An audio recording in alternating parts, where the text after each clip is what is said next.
Hello, and welcome to the Special Needs Sibling Podcast. On this podcast, we talk about what life is really like as a sibling to someone with special needs. I'm your host, Charlene, and today our guest is Alicia. Welcome to the podcast. Thank you, Charlene. I am very happy to be here to share my experience with other sibs. So let's get into it. Excellent.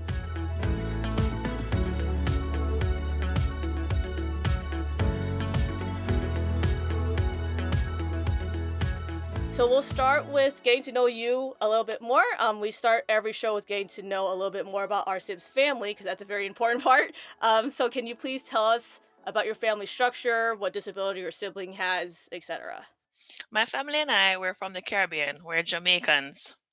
And my parents, they're married, still married today. They have three daughters. Shamona, she's number one. Me, Alicia, I'm number two. And Shadiza is number three. And she has a disability. She has Down syndrome. And the funny thing is, we actually call each other by numbers. So if you're around Really? us, yes, if you're around us, you'll hear somebody shout out, "Where's number one? Oh, she's around there, or she's in her room with number three, or something like that." Oh, so interesting. Yeah. So Shamwana and I, we're in our late 30s, while Shadiza is in her late 20s. So Shamona and Shadiza, they're very outgoing, very social. They call each other twinnies, whilst I am more reserved. So I'm the one who's gonna say, guys, let's think about this, before we do it. And they're like, oh, let's go, let's just do this thing. So Mm-hmm. right, Yeah, yeah, but the like balance is yeah, good. Yeah, yeah, yeah. Good balance is awesome. right. So we grew up in an extended family. Because we spent most of our time with our grandparents. So that's my mom's parents. So we ended up growing up where we had our grandparents, uncles, our aunt, our cousin all living together. So it was a very lively, supportive environment, and it really shaped our upbringing. In relation to Shadiza's disability, she's incredibly independent in many ways. So, for example, she'll manage her own personal hygiene. She can cook, but only on her terms and when she feels like it. She's also very good at cleaning her room and other areas of the house. But once again, it's when she feels like she wants to do something, she'll do it. If you tell her, she doesn't like when you tell her to do stuff. So she's not gonna respond favorably to that. We do have to help her though when it comes to, like, transportation, if she wants to get to some place, whatever, managing money, explaining certain things that might be confusing to her. We still have to help her with that. But one of the most amazing ththings about Shadiza though is her talent for art. So she's a really good painter, and she even has her own like online store. It's called What? shadizabookly.com. Oh, that's awesome. She sells her beautiful creations, and it's really incredible to see her passion and her creativity come to life. Because I remember when I was young, it was one of the things I used to worry about, like, what is she gonna do, like when she grows up. So it's really nice that she actually found something that she can do. That sounds like a lot of fun. Like just lots of people, lots of activity, lots of stuff going on all the time to kind of help creative juices and just exploring things. That sounds like a lot of fun. Yeah, for me it was just me and my sister and my parents at home. So not as exciting because my grandparents didn't live too far away, but we still had to drive there in order to spend time together and stuff, which is a different situation than when you all live in the same, building or right next door and things like that. Yeah. But we like to keep it open forum on the podcast here. So what would you like to talk about today? All right, so I would love to talk about some of the lessons that I've learned as a sibling caregiver. As I mentioned, I'm in my late 30s now, and really and truly, I just want other sibs out there to kind of hear some of the things that I've been through and really to avoid some of the Mm, mistakes that yeah. I made. Okay. Yeah. So let's get into it. So, lesson number one of the most important things that I learned is that being a sibling caregiver should be your choice, right? So, now with making any choice, you have to be informed. So, when I was younger, I thought that being a caregiver was like an all or nothing thing. So you're either in it 100% or you're not doing it at all. I didn't know there was anything called a primary caregiver or a secondary caregiver. I just thought that if you're the caregiver, it's all on you. And as I mentioned, because of the family environment in which I grew up in, from a young age, I decided just by myself that my sister, when we got older, she would live with me and I would take care of her. Right? Now, please note, I never had a discussion with my parents about this. I never spoke to my older sister about this. Nobody. I just decided this all by my little self, you know? All I knew at the time was that I loved my sister and she did not ask to be born with a disability, and especially in a society that did not cater to her needs. Because in Jamaica, especially back then, because she's late 20s now, there wasn't a lot of options for them, like education wise, job wise. You wouldn't even dream that they could go to university. Like that wasn't even an option. Okay, yeah, so there's very limited amount of what they could even do. Yes, very limited. And then society's views were not positive for persons with disabilities back then. We're getting better now.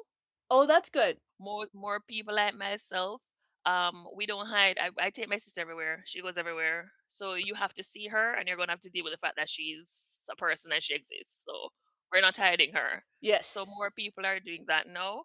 So we've come some way as a society, but we still have a long way to go. Right. So back then in my mind, I had to do all that I could do to help her.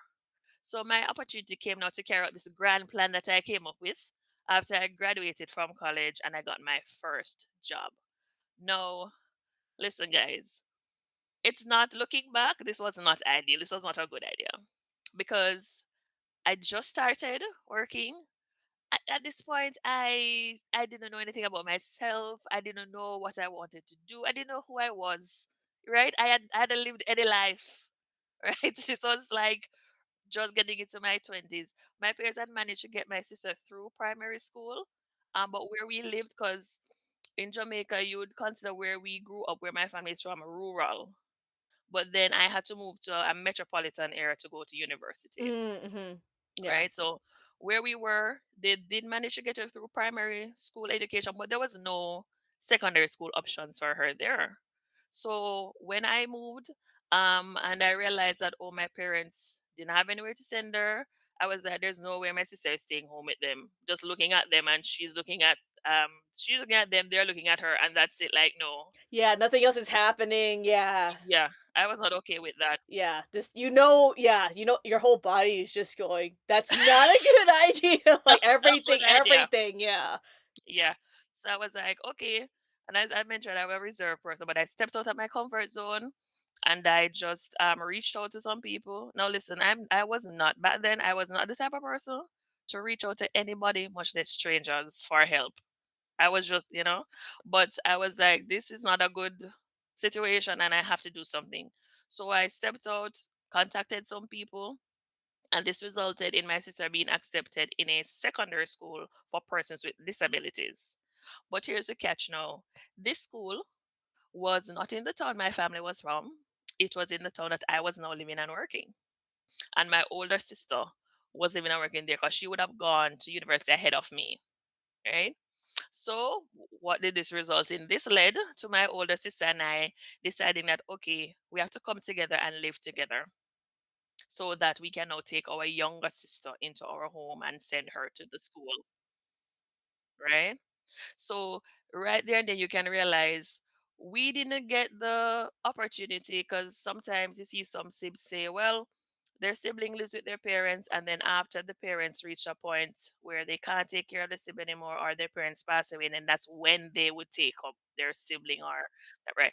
Yeah, it's after the fact, yeah. We didn't get that opportunity. We did not get the opportunity.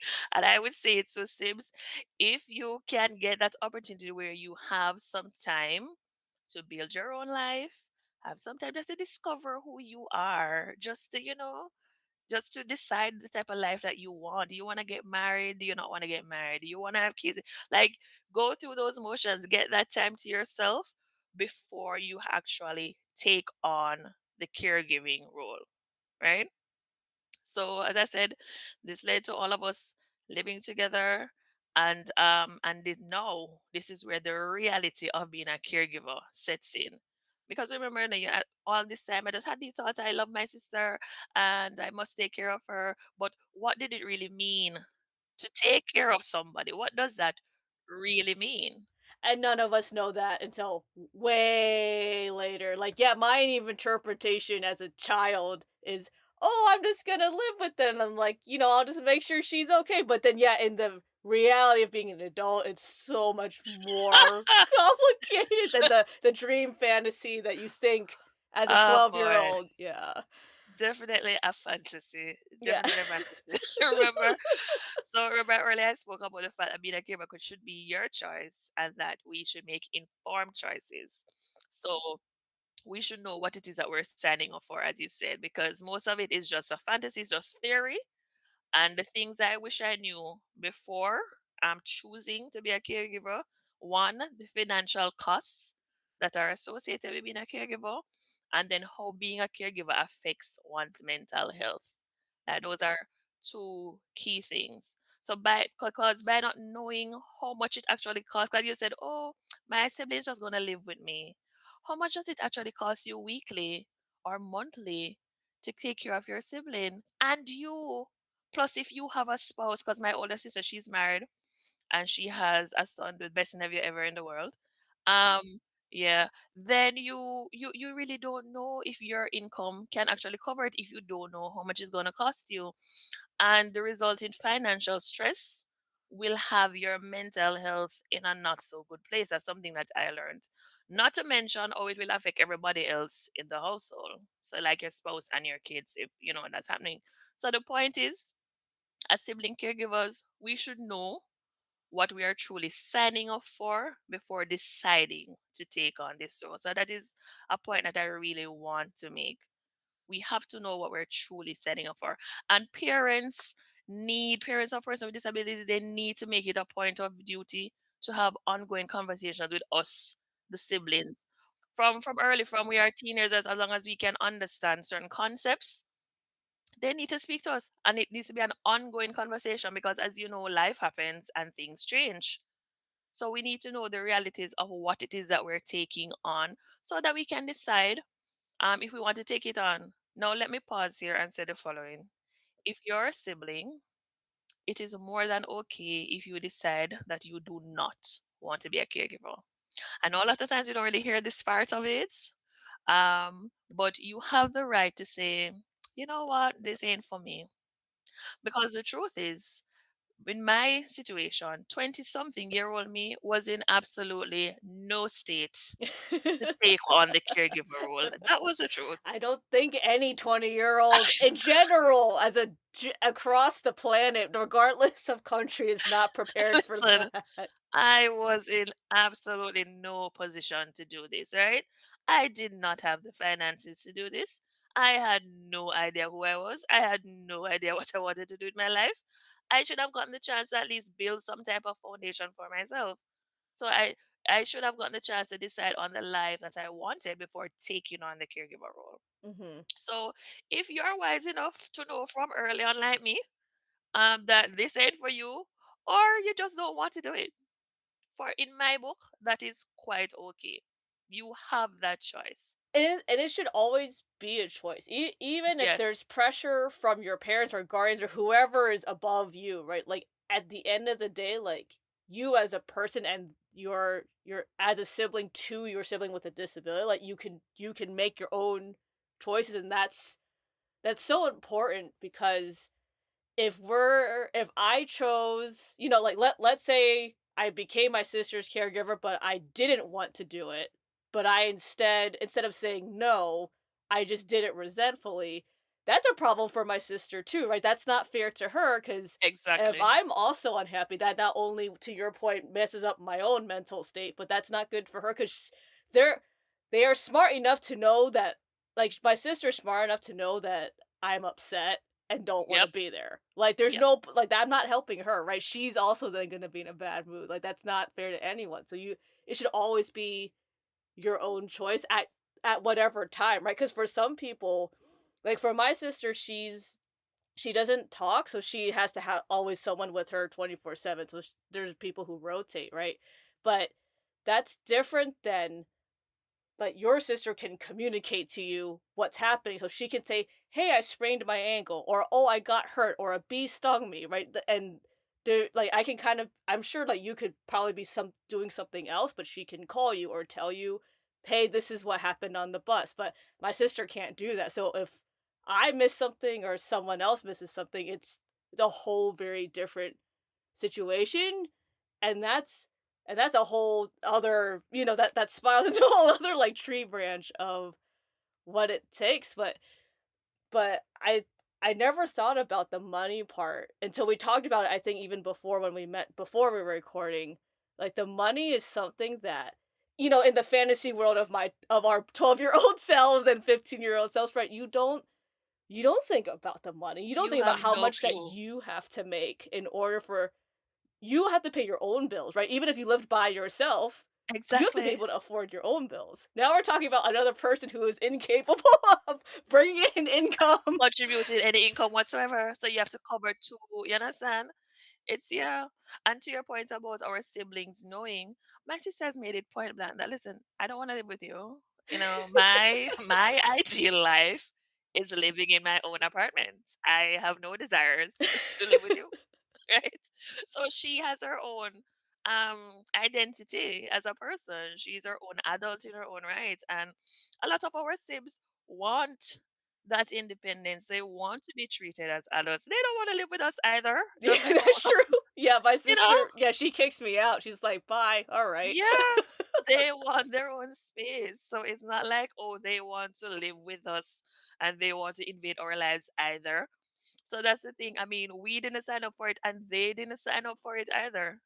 So, that's the thing about it. Yeah. So that's lesson number one, guys. It must be a choice, and your choice can be no, and that's fine. Lesson number two now that I learned was that being a sibling caregiver. So if you do choose to be one like myself, I chose that was my choice. It should allow you to live your own life, right? For me, all my life, I have always considered my sister in every decision that I made. So when I was in high school and my friends were planning on going to university in another country, I wanted to do that too, I had my ambitions. I even had a particular university in my mind, particular country, but I just did not feel comfortable leaving my sister. And so I chose, all right, let me apply to local universities instead. And then even when it came to what I did for work, once upon a time I had dreams of living in another country. So when you're young, you think about traveling, seeing the world. But once again, I just did not feel I just don't want to leave her. And so I always chose, I got jobs locally, and so I still live in Jamaica and work in Jamaica.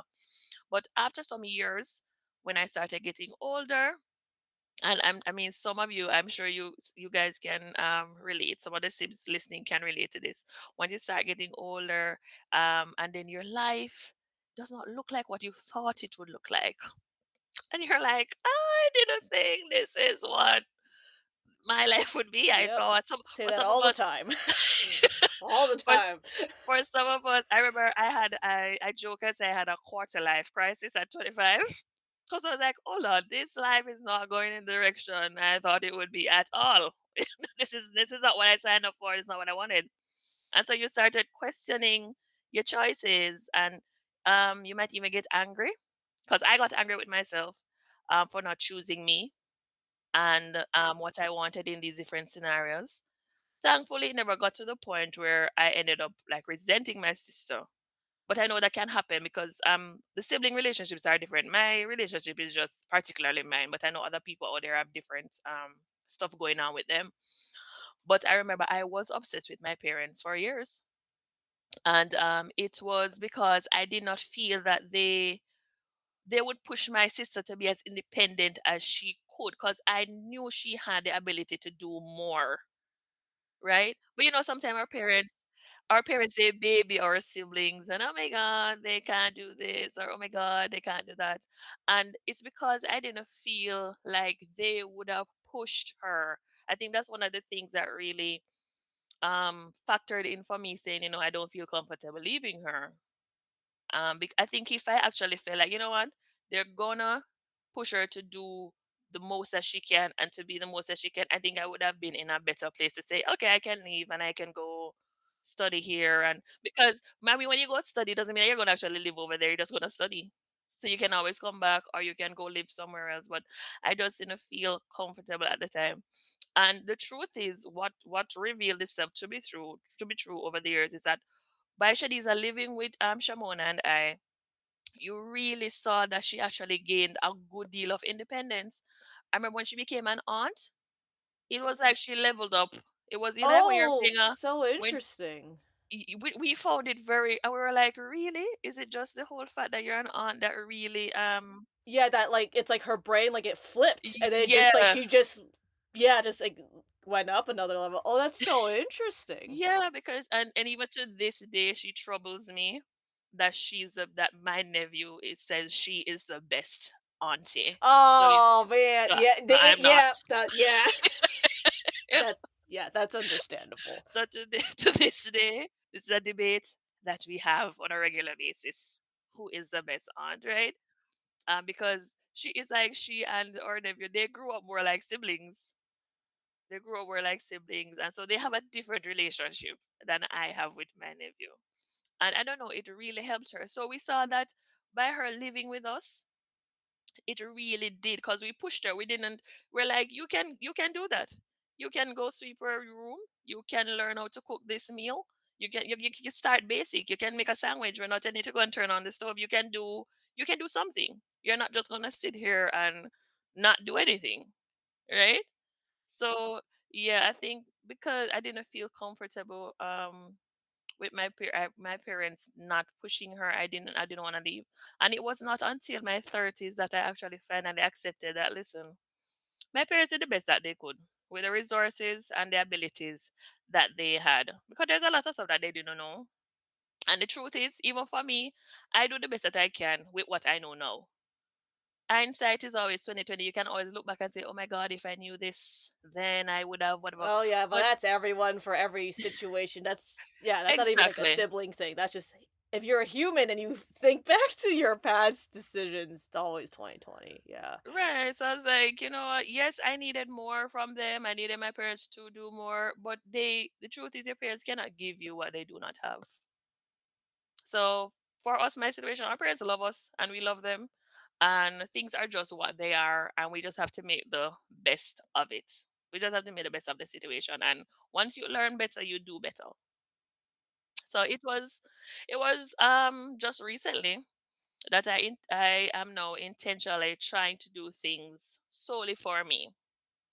And it is still quite a struggle, because as I mentioned before earlier, like every time I make a decision, I will always consider my sister, like she's always there. So it's just really recently that I'm like trying to intentionally say to myself, Alicia, you gotta think about you and make some decisions, like just you, right? I am just realizing that loving my sister does not mean that I have to give up on what I want. Loving her does not mean that my whole world has to revolve around her. And I'm realizing that I am more than a caregiver. I am more than a sister. We as sibling caregivers each have to find a way to balance our caregiving duties with our own dreams and our own goals that we have for our own lives. And we also deserve to live our best lives too. So we want our siblings to live their best life, but we deserve to live our best lives too. Yeah. And sometimes it's so hard, more so as a sibling, I think, than just someone who chooses to be a caregiver for, like, someone that gets hired to be one or whatever, because as a sibling, even as someone who chooses to say no, there's so much of your subconscious that revolves around your sibling, right? And obviously there are people who they've chosen to just walk away from the whole thing entirely, and that's a separate conversation about Mhm. people who need the actual physical separation from their families to be able to deal with their own stuff and grow. But there's another balance for people who I want to be involved, but I don't want to do the day to day, like changing diapers, feeding, laundry, all Right. of that stuff.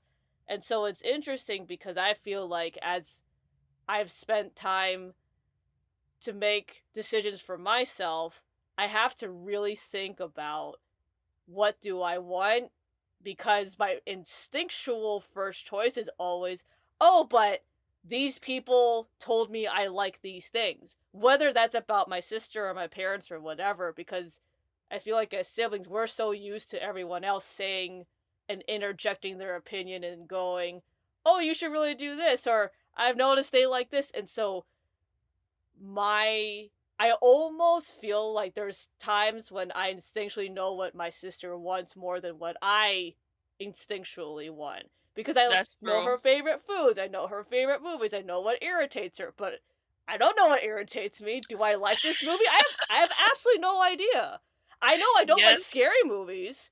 So but that's not the same as if someone goes, oh, would you rather have chicken or pizza? And I could tell you that my sister loves both of those, and I could say, oh, on a flip of a dime, I could tell you what she wants, right? But if you ask me, I actually have to sit there for 5 minutes and think about it exactly, and I go, oh, I don't know. And so it's such a hard thing for us to do. And especially because you're in a position where you're still living with your sister. Right now, I don't live with her in the same building anymore as in my house. And so with the physical separation, it's helped a little bit because I don't have to go, oh, I don't see her, so I'm not still subconsciously, oh, like she went to the other day and got popcorn out of the cabinet or something. But that it is such an it it's not only intentional, it's an extra step on top of being intentional that we really have to make our own choices to go, "Oh, today I really just want to go on a walk outside for 10 minutes and sit down and do Just for nothing." me. Yes. Exactly. Those moments are rare and far in between. Yes. It's true. You don't know anything about yourself. I remember one day somebody said to me, this was a work colleague, and they're like, okay, so what do you like to do? I think I answered, and they're like, okay, so what do you like to do outside of your sister? And it made me pause because I was like, oh, okay, yeah, I really don't do anything outside her. Yeah. Yeah. You know? Yeah, that was some years ago though. But I'm trying to change that now because I realized that. And then it's funny, because my older sister Shamona, she has always, over the years, she has always tried to remind me and say, Alisa, you have to live your own life. So even though we have the situation going on and we love our sister, you still have to live your own life. You have to find a way. Because there's not a cookie cutter solution for everybody. Everybody's situation is different, but you have to find a way to be you, to be you. Because you're enough. And you have a lot going on by yourself.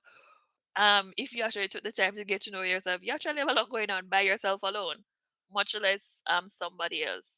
But you say, yeah, it's true. Your point that I think I know my sister better than I know myself because we don't spend any time trying to get to know ourselves. We don't spend any time thinking about what we want and what we prefer.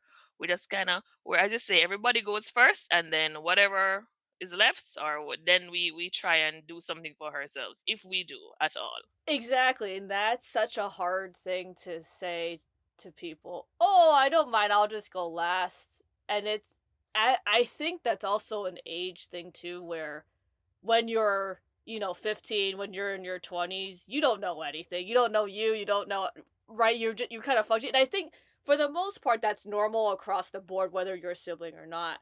But I think because of the added sibling like as I've noticed as I get older and I've talked to other siblings, there's just so much more complexity with the regular getting to know yourself as you turn 30, 40, etc. Because there's a regular trajectory of, oh, I was 20, I knew nothing, I did stupid things. Oh, I didn't think my life was going to be like this. Oh, now I've fallen into place and now I'm fine. But as a sibling, not only do you have that regular 20 to 30-year-old trajectory, you go, oh shoot, my sibling is having this problem. Where are they gonna live? Wait, like, do I move far away? Do I want to get married? Do I want children? Do I want to take care of my sibling? Do I? Am I happy with my parents? Am I not? Right? There's all these other layered things that nobody, and it's hard because you and I can have this conversation and we know exactly what the other person is talking about. But if you talk to a normal person with normal siblings that are typical, like neurotypical, Yeah, they don't th- understand. they don't, and it's so hard, and it's been something I've realized more recently now as I've gotten older. There's I noticed there's certain intricacies that really only you don't even think about those things until you turn like 30 something. Because right like finances, right? When you're 20 something, no in general, no 20 something year old thinks about how much stuff costs. No. You're just surviving. You're not even thinking about the long-term effects either. That, listen, I'm getting older. I can't work forever. Yeah, So I need a plan here. So yeah. Yeah, age does something to you. It really does. it You change. does. Every decade you change. Yeah, Every decade you change. So to the siblings out there, guys, you have to live your own lives. You have to figure it out. You have to find a way to do whatever it is that you want to do. And yes, you're still loving your sibling. We're not saying that you're going to turn your back on them or anything, but you have to find a balance. You have to. So another lesson. So this is lesson number 3, guys, that I learned. Being a sibling caregiver requires money. So as you mentioned, right? We're talking about this all along. So after some time now of living with my 2 sisters, because when we started out living together, there came a time when I moved out on my own, leaving Shadiza to live with Shamon and her family, so her husband and our nephew at the time. And this was my first time as an adult living on my own. Most people would have gotten this time all by to themselves. I did not. Just getting there. However, this only lasted for about 3 years, and then Shadiza had to come and live with me as our older sister. She wasn't able to keep her anymore, and so I became the primary caregiver at that time. Now, this move created a financial strain on me that I was just so not prepared for the additional expenses. Because as a primary caregiver now, your sibling is living with you. So you know you're responsible for whatever housing. So if you were able to just live somewhere by yourself, it was just you alone, you know, have to think and say, okay, if my sibling is gonna come and live with me, it has to be somewhere that's, you know, you feel comfortable, that they're gonna be safe. um so maybe instead of just living like at a regular house or so we have out here, you might like have a gated community, and then gated communities cost more to live in. So you know, because especially if you're going to leave your sibling, like if you go to work and you leave them, if your sibling is able to stay on their own, or even if you have to have somebody to come in, then that's another expense, right? And you're thinking about the safety of who's gonna come in, or if they can stay by themselves, how safe are they gonna be? Then now, food is for 2 people. Utilities now, if you used to go to work from 9 to 5, somebody's gonna be home all day on their laptop, on their what, watching TV, in and out of the fridge, whatever they're doing. Your sibling is at home, so you know the light bill is gonna go up, your water bill is gonna go up. If you didn't have internet, you have to have internet now, because listen, my sister, she needs internet yeah. because My sister also needs internet. Yeah, in she a has to different way, but she has to have the internet. I agree. she had my sister has to have her laptop.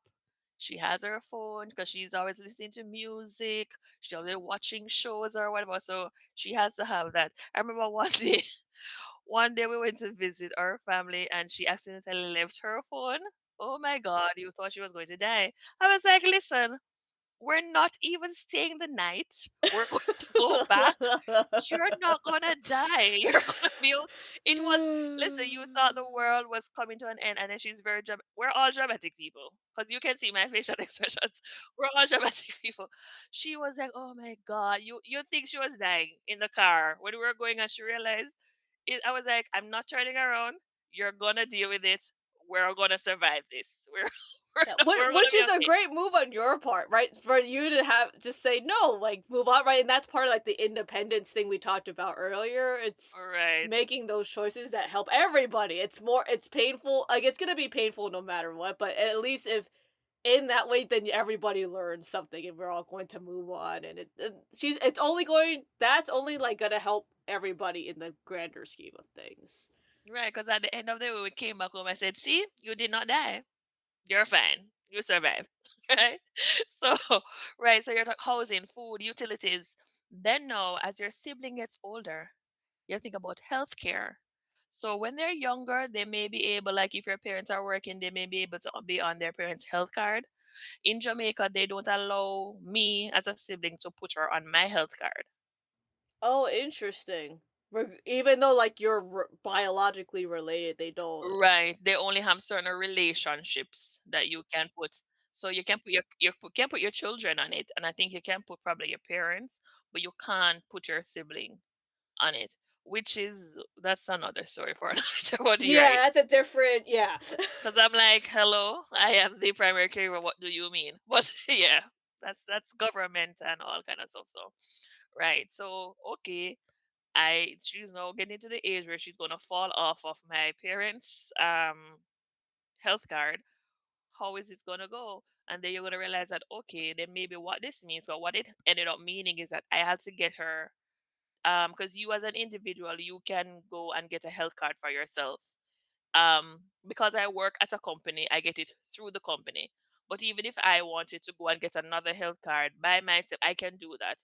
It won't be as the coverage won't be as grand as if you go through a company that can pay certain fees and whatever, but at least you will have some coverage. And so we realized that, oh, what this means that we have to get Shadiza her own health card. So that's another expense. And then any medication, transportation. So if you have your own vehicle or maybe you're gonna have to use a taxi or whatever it is, that's another thing. It's another bill. Any social activities, because my sister is outgoing. So she likes to get out of the house. Sometimes she'll be, as I said, she's dramatic. She'll behave as if, oh my God, you blocked her up in a prison and she needs to come out right now. She's so tired of being stuck in the house. She needs to get out. She's like that. So, where are we gonna go? Are we gonna go to the park? Are we gonna go to a restaurant? What are we gonna do? What activities are we gonna, That's another added expense. And I'm a person that likes to stay home. So my social activity bill is gonna be way higher if she's living with me than if I'm by myself. I ain't going nowhere. Yeah. I love to That's where you stay. draw the line. For all the things that you will or will not do, the line is you're gonna stay home. I love to Yeah. stay home. But Yeah. with her, I have to make the effort that if she's living with me, then okay, we have to do something, even if it's once a month or once every other month or something. We have to do something because that's her personality. She's an outgoing person. I'm not. Right? So, okay, had her living with me, all of these expenses that I did not think about, that I didn't realize, right? And obviously, I was not prepared for.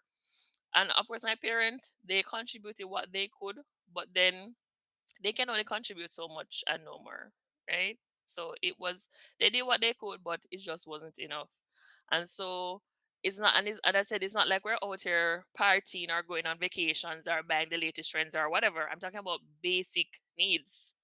You're just trying to cover the basics, right? And my income was just it was just not enough to cover the basic needs for two adults. And as caregivers, sometimes we become so focused on our siblings' needs that we forget that hello, we need stuff too. Cause guess what? I need medication too. Yeah, for your own stuff that you have to normally get for Hello. your own self. Yeah. Right. Guys, remember you have issues too. You have your own things too, right? We need our own personal care items too. We need our own stuff. And then they need their own stuff as well. And so the truth is that my income was just not able to cover these needs for both of us. And so um somebody had to go without. And whenever there were instances when somebody had to go without, guess what? It wouldn't be my sister that goes without. It would be me that would go without. So if both of us needed, because both of us have like sinus issues, so we have to take like antihistamines. So if it came a time where both of us needed antihistamine, the person that's not gonna get it, it's me. She's gonna get it. That's so hard because what you're saying is true. Like I would do that too, but it's crazy when you listen to someone else say it and you go, "Oh shoot, that story of my life." Right? All of our lives is just you're always going to just take the hit every time Every because time.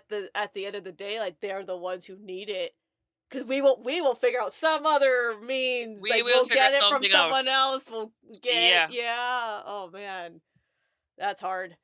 it is. And so this it led to a lot of debt, so credit card debt, and then it led to a lot of financial stress because at the end of every month, because I get paid monthly, I would realize that I would get very anxious, very stressed out when it was coming down to that time.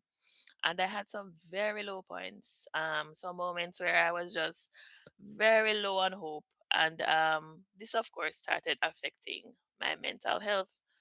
So we've had some rough times. We've had some very rough times. And then what it does, it plays on your emotions because then you're saying to yourself, you're failing as a sibling. I'm failing my sister. I'm failing myself. Um, and your thoughts, if you don't get the thoughts under control, if you don't go and get your help and so on, it it can spiral. So this leads to my fourth lesson, which is being a sibling caregiver affects your mental health. No, you have to understand, I'm from the Caribbean. Mental health is a recent. We've recently started accepting that mental health is a thing down here, right? Oh, okay, just collectively, just Caribbean people, culturally okay, yeah. okay, got So it. we don't like going to a therapist. Like that's what foreigners do. Oh, I see, okay, got it, yeah. We don't go to a therapist. We don't, right? But recently, though, in recent years, the younger generation coming up behind me, they would be more, they're more willing to do the therapy thing, and they're into all of that. Well, like my generation, generations before me, like therapy wasn't really a thing, right? So we're just getting into that group now. So um, it's obvious to me now, but I didn't know this coming into the whole caregiver thing because, as I said, I was in fantasy land. For me in particular, the main stressor for me was the financial situation. Um, because yes, as a caregiver, you'll get stressed having to deal with your siblings. Sometimes they can be difficult, or whatever it is. You need to go somewhere, they're not budging, or whatever it is. Yeah, but for me, the main stressor for me was the financial situation because, as I said, it would lead me to thoughts of me feeling like a failure because I was not able to create a better life for me and my sister. No, bear in mind, we're not suffering, or we're not in any you know really destitute state.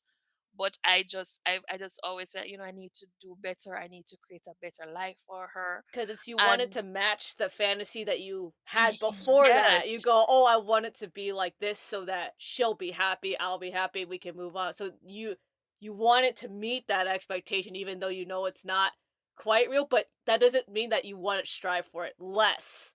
Because you still want to hit that even though you know it may or may not actually happen. It does that doesn't deter us from trying to still achieve it. right. And the fact is, if you actually ask my sister if she's happy, she'll tell you, yeah.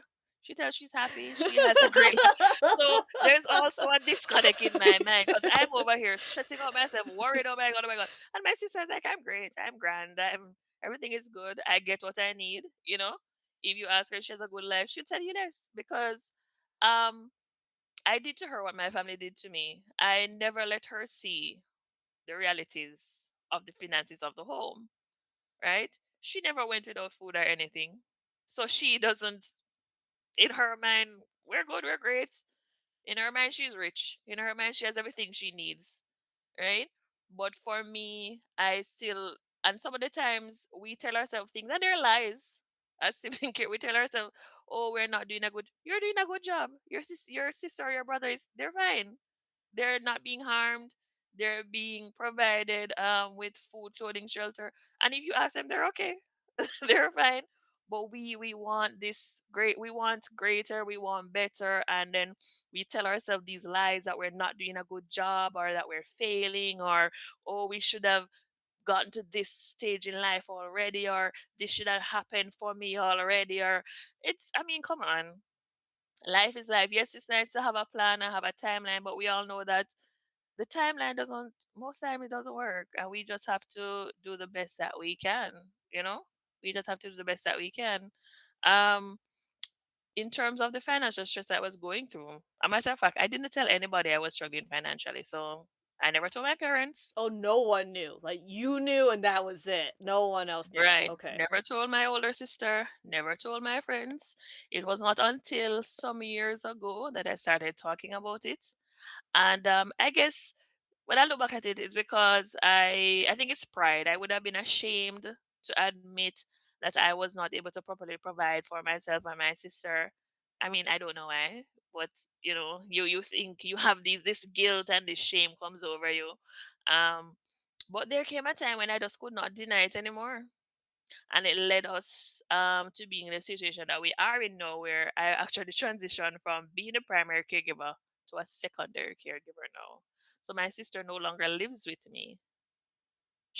My sister had to move back to her family home, and I am now just trying to build my life in my late 30s. I am now just trying to build my one. So guys out there, it's never too late. Yep. The minute you can start, just do it. Doesn't matter how old you are. You should just make your own choices for yourself, regardless of how old you are. And so now, as you know, because you met me through my blog, I have my blog that's called Happy Downs, where I'm really trying my best to provide guidance for family caregivers. So if you have a teenager or an adult who has Down syndrome, you're a caregiver for a teenager or adult, that blog is for you. I'm trying my best to give all kind of helpful information, because really I just want people to avoid the stuff the potholes that I fell in. I just want people not and I want people not to go through the stress that I went through, really and truly, because I know how bad it can get. I know how bad it can get. Especially because people don't talk about that part of it, right? For multiple reasons, I think, right? There's a and that's not even just in Jamaica, right? Even in the US, it's not a very popular topic to talk about. This is how much it costs to have your sibling with a disability live with you, right? There's all these other things that people as siblings we don't know. Culturally, no one already talks about that in general, right? I think there's maybe people talk about it more in the United States when it comes to like when your parents are like, 80 and in a home, but that's still different than when your sibling, is old enough. I was just talking to a sibling about this recently you're where you and your sibling are coming to an age where you really have to like do your physicals at the doctor, right? You have to Oh actually my get god. and Yes. that's something I had just never thought about that until she I brought never up thought about it because either. her brother just turned 40. And I sat there and I went like me and my sister have time before that, but I sat there and I went, oh shoot, like someone does have to go. Like it doesn't matter if Oh it's my yes. parents or me or who, but I just sat there and I went, wow, like I never thought about that ever, right? And that costs money and there's all Oh these things and yes. I just sat there Yes. and I went and that's so hard because so I appreciate that you're just sharing stuff even if it's just don't do what I did. That's still helpful because no Yes. one's talking about it in general. So Nobody. that's better than not having anything. Yeah, and that's also the reason why I wrote the book that I wrote, which is the must-have guide for sibling caregivers. And I talk about these lessons more in detail. And let me tell you, that thing about as you get older, healthcare and yeah, I never thought about it, but the last year has been very rough for me and my family, because my sister's had some health issues. She had to be in the hospital. Oh no. It was just, and now she's out now. She's okay now. Okay. But listen, when I tell you that it was a hard and traumatic time for us, it was rough. And then when I look at it, I say, as they get older, and not even just her, because even me now, I have to be thinking about my health. I have to be thinking about, and maybe some of us as Sibs, maybe we have to go and do some operations now, or we have to, there's some illness that we are dealing with now because we're getting older now. And so like both of us, you and your Sib, both of you trying to maneuver this whole health section. Now it's like a new chapter in your life has come alive. There's Yeah, like and it's like, surprise. There's a yeah, new it's like yeah. it is like a surprise thing. Like, oh my god, we both have to now maneuver this area of life, and we are just not prepared. And the healthcare costs, so you're not prepared financially, and then it's such an emotional thing. I mean, it was so hard seeing my sister in the hospital. It was so hard, right? But she's a trooper. I think, I don't know. She has this mentality. She does better in these situations than I think I would do if I was the one there. Oh, I I don't know. agree with that. Yeah, my She sister would be pushes more. through. Yeah, it's so fascinating because even my sister, like, she would have more of a problem just because she can't go home and watch her TV show at 8 p.m. It has nothing to do with her being in a hospital at all. Like, she could have a Right. surgery, but she goes, it's 8 p.m. She knows that the movie needs to This start is at 8. So important. Right. This is she would important. be more upset about that than being in the hospital, whereas I would just be all upset about being in the hospital, period. Exactly. So Yeah, 'cause different. I don't know. It's just how they think about things and what's important to them. And because because she went in twice. She went in last August and then she went in January. And January when she went in, she packed her bags and said, when my older sister was bringing her to the hospital now, I don't know a soul who's going to the hospital and who has already planned that they're going to get checked in and is going to pack. Listen, this lady packed her laptop, she packed her coloring books because she's like, I'm not feeling well and we need to go and I'm going to stay and they need to admit me and I'm going to be there for a while. And I'm like, who does this? It's not a hotel. You're not going to a hotel. What are you doing? I don't, I don't know. But she went there and I guess after a while though, because she was there 2 weeks, and after 2 weeks, she was there a month. But at the 2 week mark, she was ready to come home. And she was looking like she was ready to come home. But then she got sick again and she had ended up being there another 2 weeks. And she was like, listen, every time we go and look for her, she's like, I'm ready to leave this place. I need to get out of this place.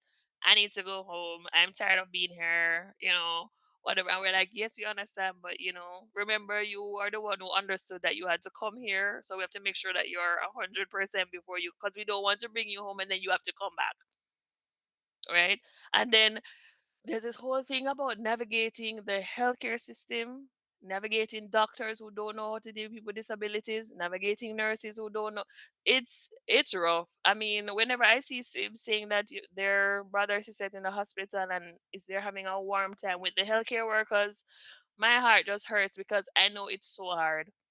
It's so hard to see your sibling there, but then having to deal with the people who just don't know how to deal. I'm like, how do you get through medical school and not have this training? Like, this should be like a mandatory training. Oh, that's interesting. That is a good point. And yeah, even if it's like a very like an overview course or something that kind of gives you an introduction to just like different disability things Different like people, that. you need to learn Yeah, to deal with that is everybody. really interesting.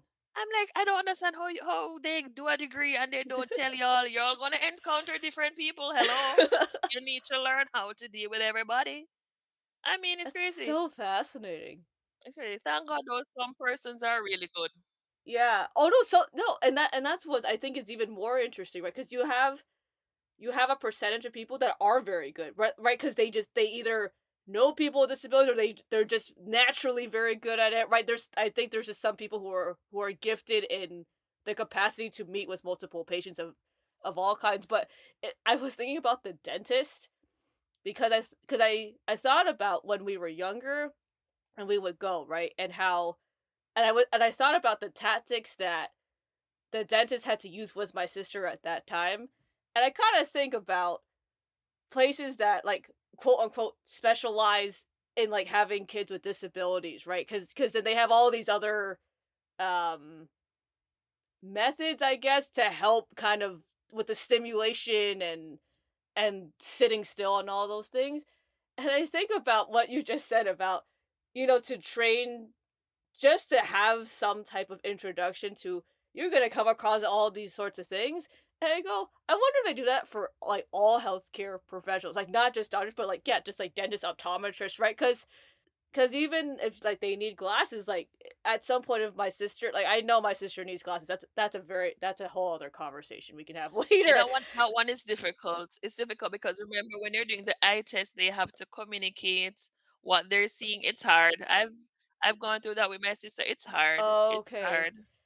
But as you say, if the person there is understanding, they will have the patience and they will go through it with you, as opposed to somebody who I don't know what they're expecting. Sometimes I wonder what these people are expecting. Like, don't you understand what a person with disability? Don't you understand that it's not gonna be so clear cut? It's not like you're talking to somebody who doesn't have a disability. And even sometimes when you're talking to me, I mean, you need to do better because not because not because It's true. It's you need very to true. have.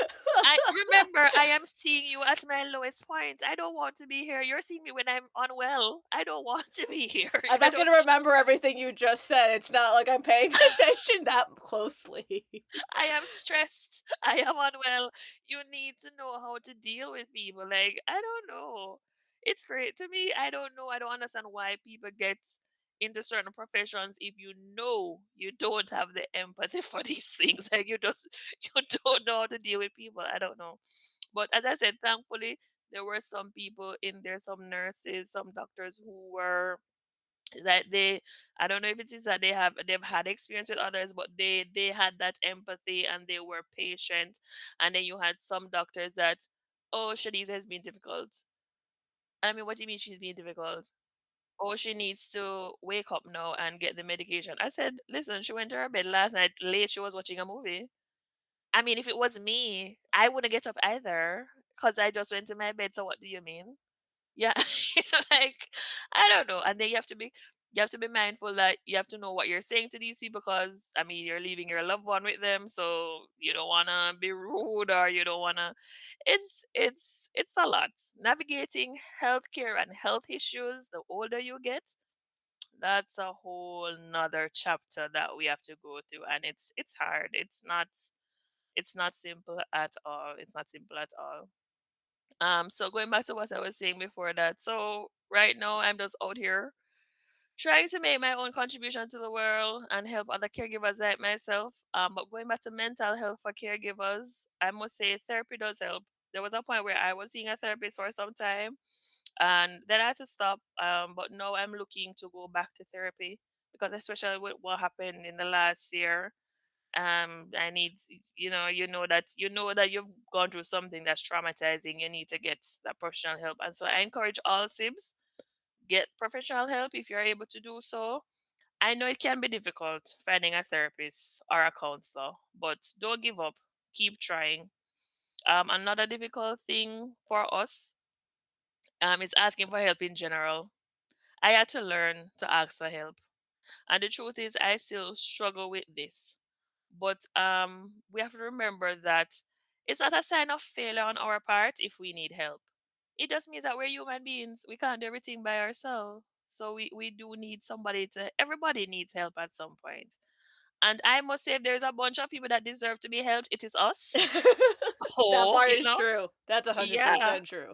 So ask that friend of yours if they can stop by the grocery store for you. Ask your local disability foundation for help because the truth is some of these foundations they do offer some type of aid.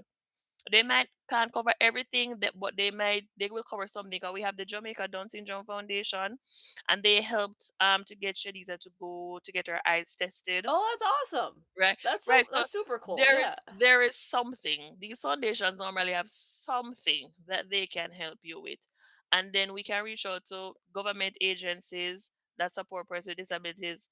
Now, listen, I know dealing with the government agencies can be just awful. I know it's it's and it seems to be a worldwide phenomenon. So it's like it's everywhere. You can't, no matter which country you go, it seems to be that It's a hurdle. yeah, dealing with government agencies, it's yeah. But the truth is, a lot of them they do have some resource that we need, and we just have to do our best to access it because we need help, and every help that we get as caregivers, it's important and it is needed. And those are all very good things. I am a very big advocate of going to see a therapist. I love therapy. So I agree with that. I'll tell everyone to go see a therapist whether they're a sib or not. If you're a sib, I would highly recommend it. And even if you only go once, that's okay. You don't need to go forever, right? Like it's just to go see someone who is neutral to your family position, who is professionally trained, is just very helpful because you're not going It to get is. that insight because your friends are obviously biased. your parents are obviously biased, right? Anyone that knows you and your family, they're good. And it's not like they won't hear you out. I think, if talking to them is all you can afford, that's better than zero. But if you can somehow figure out a way to go see a professional, even if it's for like a short time, to do it once or twice a year or something like that, it's so helpful. Because I will say that without me going to any therapy, we would not be in this position right now. I would not be able to talk about anything that I've talked about with any sib on this podcast, because that's not something that I would be able to do as a 20-something-year-old or a 30-something-year-old without going through therapy, right? And that, because it's the stuff that we're talking about is not, it's not easy to talk about, right? Obviously, we're having this conversation. We've had a previous conversation, but even then, for people, right? Like the the reason why I'm so very like informal, I'll say, on this podcast in general, right, is because as sibs, we always have a filter. There's always a filter to say, oh, like, serve my sister first. There's always a filter to say, oh, like, my parents are fine. There's always a filter to say, oh, like, I'll just deal with my issues later, right? That's not okay, because we need to prioritize us, like what you were saying, that you've been saying, right? Like, we have to make our own choices for ourselves that make us better people, because if we don't take care of ourselves, we can't even take care of our siblings, even if we tried, right? Because you would tap out before they would, and obviously with age and whatever, right? That can happen in the physical world, but that doesn't Right. mean that that's what we want to happen, right? We want to be able to enjoy our lives. You want them to be able to enjoy you too, right? Because if you're always going to be Right. angry all the time, it's not like your sister's going to come in and Nobody wants to want be to spend around time you. with you. Exactly, Yeah. right? And it's such a hard thing. And I agree that, like, I got very lucky because the therapist that I have understands my circumstances, like, and disability. She understands that world very well. I got very lucky. Obviously, that's not everyone's, you know, um, what they can find, but even then, right, there's there there is hope out there for people, because the more people and the more siblings I've talked to, the more that um around the world, everyone that's kind of in this, late 20s to 40s age range, there seems to be a consensus that collectively this is an issue, right? Caregiving, that transitional period, information that is not available, right? And I've met so many siblings like yourself who have written books post 2020, because, well, one, it's much easier now than it was, 50 years ago, when you had to Right. go through industry, Right. like, everyone can just self-publish. but Right. but that aside, right, there's so many more people like yourself where, we go, this is an issue, people need to know. And so we're going to either write books or make nonprofits or become behavioral therapists or become psychoeducation, right? Like there's all these things that siblings are proactively doing collectively across the world to be able to say, hey, like, we're important, you need to know that we're important, and Yes. we're gonna, We and we're, exist. Some people don't even know we exist. yeah, exactly. Yeah, and it's important for us for you to acknowledge, like, it's not just about people with disabilities. They are important, don't get me wrong. That's not what this conversation about, right? But you need to acknowledge that with every family that has parents of people with disabilities and with people who are disabled, there are plenty of neurotypical kids in that family who need just as much, if not more, love than you would Oh my ever have God. Yeah. imagined. Because for every, like, in your family, right, there's two of you that are neurotypical, but your sister probably got, proportionally, she probably got more than you both combined, and that's not anyone's fault, but that's just the natural tendency that I think Yeah, globally, that's just what happens, it's right? what You parents need are more gonna needs. do.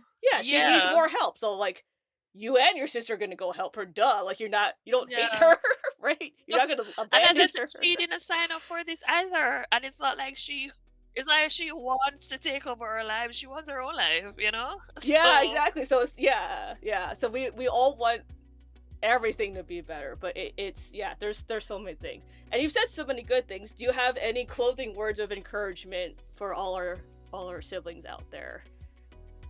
I would say to my fellow Sibs, guys, You deserve to live your best life too. Your dreams and your goals are just as important. So I'm asking you, please, please, please show up for yourself. I love it. That was so good. Thank you for being on the podcast. Thank you so much for having me, Charlene. It was a lot of fun. Thank you.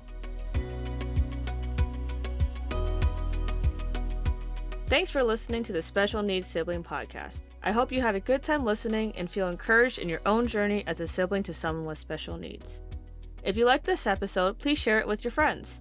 And if you want to hear more stories, please subscribe to the show. You can find us wherever you listen to podcasts.